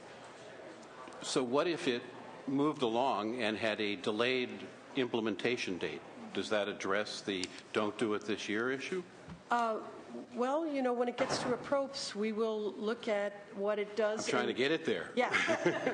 We will look at what it does in future years, and I don't think just simply moving it out is going to be enough because of the scale of the problem. In another year, we might be able to, there might be some wiggle room, but there is no wiggle room this year. If I may address that as well. Absolutely. We actually introduced this bill initially in 2009, I believe it was. This is the second attempt to do this. And my initial response in 2009 was, well, we're going to have a crisis and we're going to resolve the problem and we're going to move on. Right. That hasn't happened. I think we're in a condition that is probably the way it's going to be for some period of time. This is the new way that California is going to be operating until something new and different happens, and that's not going to happen in the foreseeable future. The problem is, I mean, you've got two of the most fiscally prudent people here in front of you saying that we need to do this for California's future. The problem is the longer we let this go on, the worse the problem gets and the more expensive it will be to even begin to start to get our minds around what we need to do. So what we're proposing is let's just even, delay it another year or two because of the exact problems you pointed out with this year's budget. But we can't afford as a state to keep delaying this and keep, to use an overused phrase, kicking the can down the road. It will cost us more just to even start addressing the problem the longer we wait. And I'm getting to the point where I'm a little frantic about this because we have been dealing with this for 3 years now and not addressing the real problems. So, I mean, I fully understand, and you are the person that is responsible in this House for saying exactly what you've said, but I think we need to work in approps to try to address that issue because we can't afford to wait any longer. Thank you. Further comments? I'm going to take another look at this. I think out of this budget crisis that we've been mired in now for several years is an opportunity for us to take a look at needs. So, I mean, I'm going to be supportive of the bill because I don't think we do any planning here. I think we all do kind of ad hocism, whatever. Right. And this is an opportunity to get our act together. And I would suggest that out of a budget crisis, it's a good time to take a look at our needs. So I'll be in support of the bill. All right. Further comments, Senator? I feel left out if I'm the only one not talking here. I struggle with this. I do see a need to prioritize, as Senator Liu is talking about. We don't do that well here. And so we tend to leapfrog things through initiatives that may not be our highest priority at the expense of some things that probably would be. And yet, I also associate myself with Senator Kehoe. Every now and then we agree on things, and it certainly doesn't seem like the right time to form yet another commission that has some unknown cost to it. In the vast scheme of things, I suppose it's not a lot, but we have a lot of not a lot things that add up to a lot. And so that becomes a problem. But to the core of your first comment, Mr. Treasurer, you made a comment about different reports out there. And so the question would be, what makes you believe if we did this, that a report from this commission would not gather as much dust as the reports from other entities that are currently doing it? The good point, and the likelihood is greater than, the failure is a greater likelihood than success. I don't know what else to do because there's a need. And it's so dramatic. I mean, we get killed every time I have to go to public markets to borrow money. It costs us about 2% more than anyone else in the United States. And one of the reasons for that, principal reason, some is the volume and frequency, but it's mostly that investors and the markets believe that we don't manage our affairs well. And you know what? They're right. It's costing us hundreds of millions of dollars every year that we shouldn't spend. If there were disciplined leadership, and the truth is it ought to come out of the process, out of the elected leaders. Unfortunately, it hasn't and probably won't. So I'm happy to just spend a few more years and go away and write the critical stories like everyone else does when they leave, saying, well, we tried and, watch the sunset of California. Well, I have some energy left. I'd like to suggest that this ought to get tried. It's probably a 1 out of 4.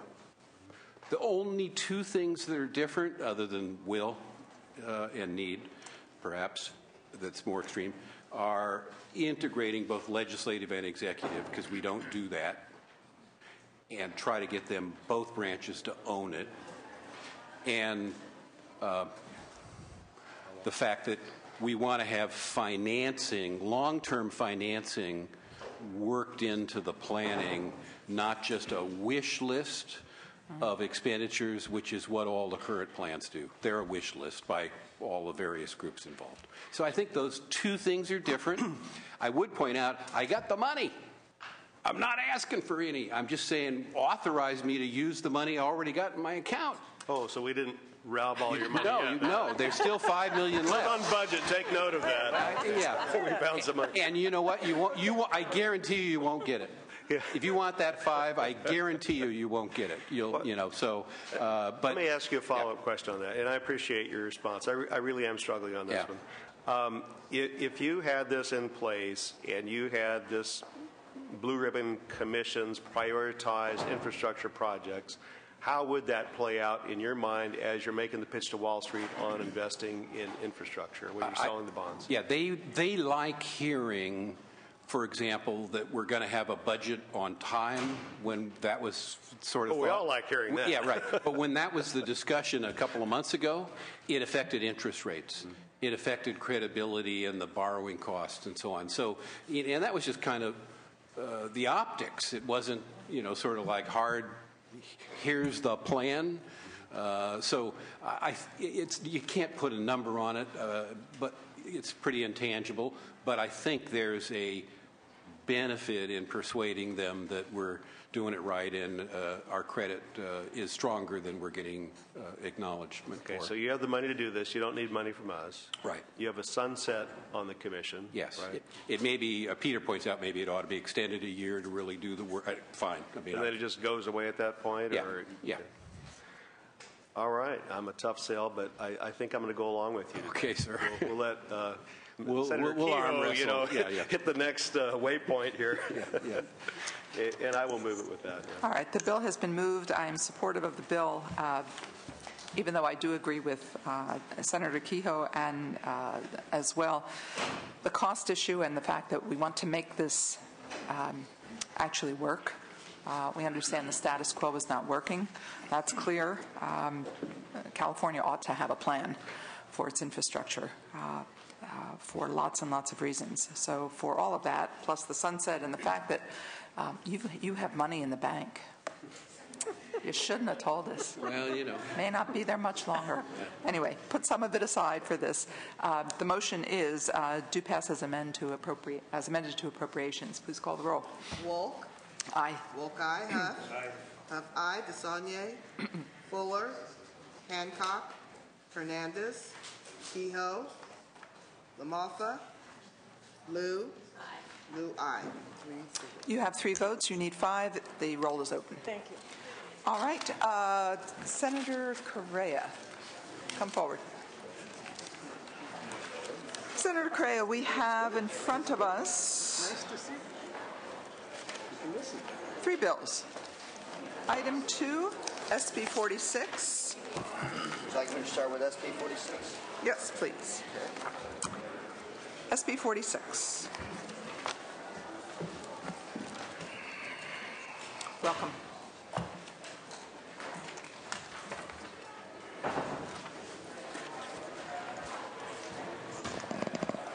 Thank you, Madam Chair and Senators.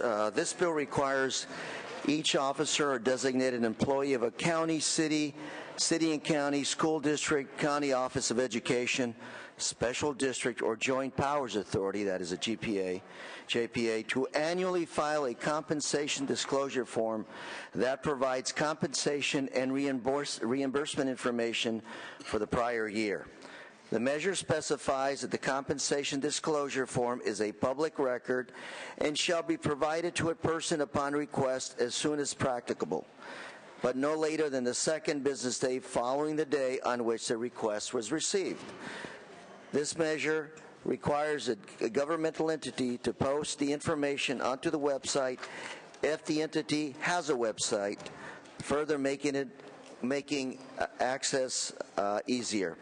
The measure further authorizes the DA or any interested person to commence an action by mandamus or injunction to compel an officer, designated employee, county, city, county, special district representative to comply with the provisions of this measure.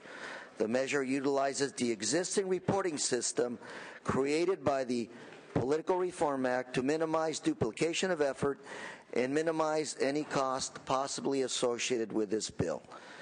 This bill will also authorize the Bureau of State Audits to report to the governor and the legislature regarding the implementation and effectiveness of this bill. I have with me today Mr. Tom Newton from the Newspaper Publishers Association to testify in support of the bill. Welcome. Madam Chair, Tom Newton, California Newspaper Publishers Association. We've come a long way in a very brief period of time. Up until 2007, the issue of whether the exact compensation of each public employee in this state, whether it was disclosable to the public, was in doubt until the Supreme Court in the International Federation of Professional and Technical Engineers case, a case brought forward by the Contra Costa Times against the City of Oakland, emphatically determined that public pay is the public's business. That's where we are today. The information that this bill purports to be routinely and easily accessible by the public is information that is absolutely disclosable to the public under current law. The Bell situation was brought forward mostly by the Los Angeles Times and their enterprising reporters, I don't believe that the problems in the city of Bell could have festered for so long unnoticed if this public policy would have been enacted by the legislature. Post-Bell, there hasn't been a lot of action by the legislature. This is your opportunity, we believe, to do something that will really help the situation. We urge you to vote aye on this bill. Thank you. Okay. In support of the bill? Yes. Madam Chair, members, Terry Brennan on behalf of SEIU California. Today, you could go on a website and find the pay of any one of the employee representatives for all the public employees, down to every dime paid in expenses, car allowance, meals, travel, pay. We would expect the same minimum standard to be held to elected officials, that taxpayers have the access to the same information that they're paying the elected officials. For that reason, we're in support of the bill. Thank you. In support of the bill. Thank you, Madam Chair. Members, Nicole Becker on behalf of Secretary of State Deborah Bowman, also in support. Okay. Further support? Witnesses in support? Witnesses in opposition? Please come forward.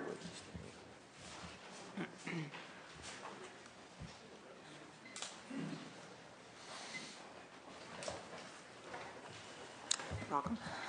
Good morning, Madam Chair and members. My name is Faith Conley. I'm from the California State Association of Counties. I'm going to really quickly outline our opposition to this bill, but first I wanted to thank the committee for working with us in various meetings to work out the kinks. First of all, we oppose the duplicative nature of the bill. Counties responded quickly and in full to the controller's reporting requirements that were started last year in October. We believe that there should be only one process for reporting this information, and we agree with the controller's process at this point and would be happy to work with the committee and the controller to expand that reporting requirement if need be. Secondly, we disagree with the inclusion of reimbursements in the reporting process. We don't believe that reimbursements are part of compensation, so we would support an amendment to take the reimbursements out of the compensation disclosure form. Lastly, we'd like to see an amendment to the bill that would allow the county boards of supervisors to exempt certain Form 700 filers from submitting the compensation disclosure form. Right now, county boards of supervisors have the ability to add certain employees to filing the Form 700. We would like to see an amendment that would also allow them to exempt certain Form 700 filers from filing that compensation disclosure form. So again, thank you to the committee for working with us, and we do oppose this bill. Okay. In opposition. Madam Chair, members, John McKibben on behalf of the California Association of Clerks and Election Officials. Our members are filing officers for Form 700. And I want to say we appreciate working with Senator Correa and his staff since last fall to try to craft what we believe to be a more workable bill. I should preface this by saying that the clerks have no objection whatsoever to disclosure. We think it's a good idea. Our objections have to do with the manner in which the information is to be gathered under SB 46 and the manner in which it's made available to the public. In our view, and having many years' experience as filing officers with Form 700, we know that this is going to be a very cumbersome and ultimately ineffective way of gathering the information. Using the Form 700 filing model is going to create a patchwork where forms and information are available scattered through literally thousands of local agencies and state agencies. What we are suggesting is that it be done differently. There is an existing model involving the state controller which could be used. We also want to point out that there are going to be a number of county clerks that simply are not going to have the wherewithal to comply with this bill. They're going to be instantly out of compliance due primarily to the posting requirement, where all of these paper forms have to be converted to electronic documents and uploaded in an organized manner on the web. There are some clerks that simply do not have that equipment at the moment. There are other clerks in mid-sized counties that are going to have some difficulty as well, due primarily to manpower issues.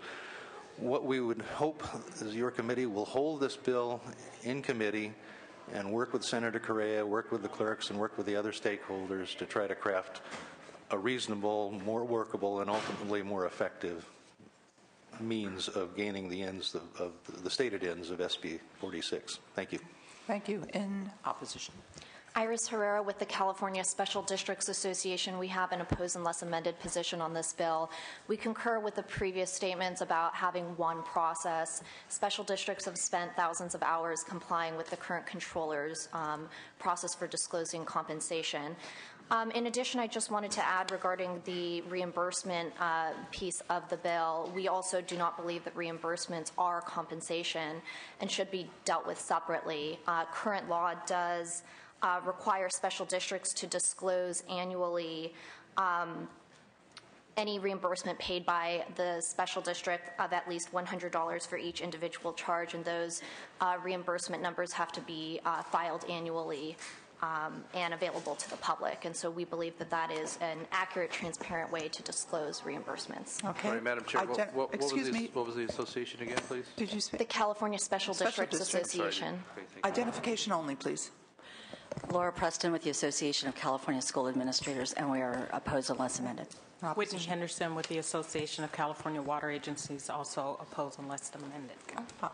Amber Wiley with the Association of California Healthcare Districts, also opposed unless amended. Thank you. All right, thank you. Anyone else in opposition? All right, questions from the committee?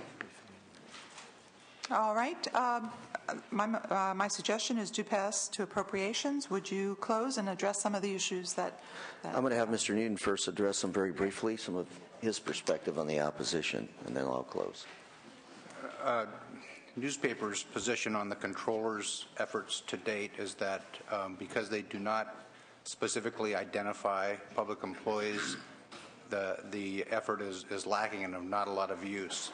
Likewise, we believe that, let's take the city of Bell. Prior to the Los Angeles Times getting to the city of Bell and uncovering all the facts that we're all now well aware of, several members of the public attempted to gain access through the Public Records Act to this same type of information. There were some questions about the city manager's actual compensation.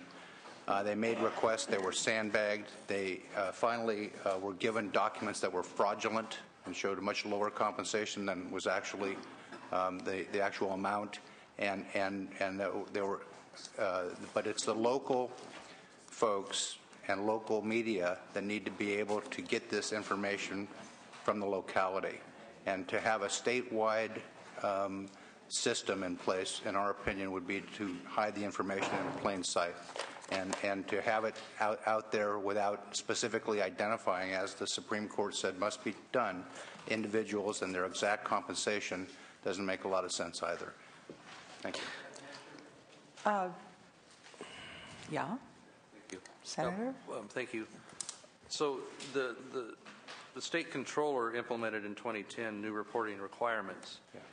And have you not found that, has there not been adequate time to get that up to speed and implemented? Because it seems, again, as we've heard argued, that it'd be duplicative and even possibly confusing to have all these different reporting methods available in different sources and different formats, that if the controller system is being brought up to speed, as it's been only about a year, would we not see in a electronic standard statewide form the what the controller's office effort is? Wouldn't that clarify it and make it actually easier to have a one-stop, one-format system?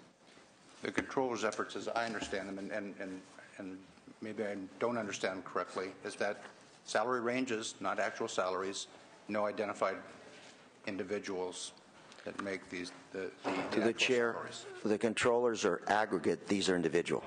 Yeah. So it's not the same information and not particularly useful information if you want to know whether there's nepotism, favoritism, abuse of overtime, or anything else that's happening at the local level. So that's our understanding of the current controller system. The bill envisions anybody who's required to file a Form 700 to be responsible for filing their exact compensation. And that would have prevented the situation from occurring in Bell where individuals were making a lot of money that they didn't deserve, and there was no real way for the local folks to uncover it. Yeah, it just appears we're really pulling into a policy of very, very burdensome reporting at all the different levels. And I don't have a problem with the reimbursement portion of that. And Mr. LaMalfa, Senator, I would say that we're trying to use the existing format, okay, to not create additional confusion. And we're trying to use the existing systems to further these disclosures. I'll be more than happy to work with the opposition as I have to address some of their concerns. But again, I ask you to listen carefully to the opposition's arguments. Some of them want to exempt certain Form 700 filers. If you file a Form 700, that's because you have a potential conflict of interest. So why would you want to exempt them from this act? Second of all, they want to exempt reimbursements because they are not compensation, but they are taxpayer dollars. And that's what we're looking at. And again, the opposition, I understand this is going to create more burden. We'll work with them to minimize that burden and the cost. But the bigger issue here is disclosure to the public of what's going on with salaries and taxpayer dollars. And that's where I'm trying to get. Madam Chair, I will continue to work with the opposition. My goal is not to create another cottage industry, but to further disclosure. And I'll tell you, Senators, that in what I envision is some graduate student at Chapman University has a project to look at these numbers and not have to go through what these newspaper publishers have been going through. I provided you this article from the Contra Costa Times from the 24th of this month, 2 days ago, showing that this is still a problem. I would like to have all this information online so that graduate student that wants to find out the effectiveness of that small district, that water district in that area, can look online and find out what's going on.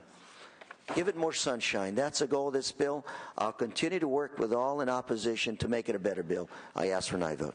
Senator Kehoe, you had a comment? Yes, I do. Sorry, Senator Correa, I had to step out. But I wanted to just make note of the hearing we had in your district last year. Yes. And it was astounding, some of the testimony we heard.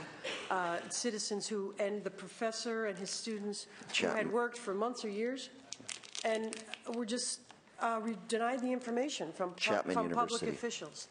Our local newspaper did a survey in San Diego County, and some city managers and others simply declined to give the salary amounts and compensation amounts.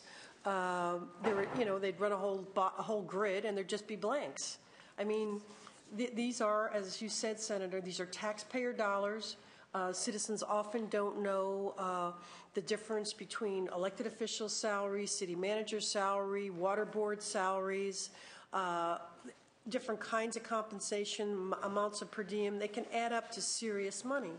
And the good or bad, people should at least know what the dollar amount is. So it's an important bill. I'm happy to support it. Thank you, Ms. Kehoe. And let me add just to my closing very quickly a story. I was in my district a couple of months ago, and an elected, who I shall not name, came up to me and said, how dare I look at these numbers? How dare I try to look at how much his staff is paid?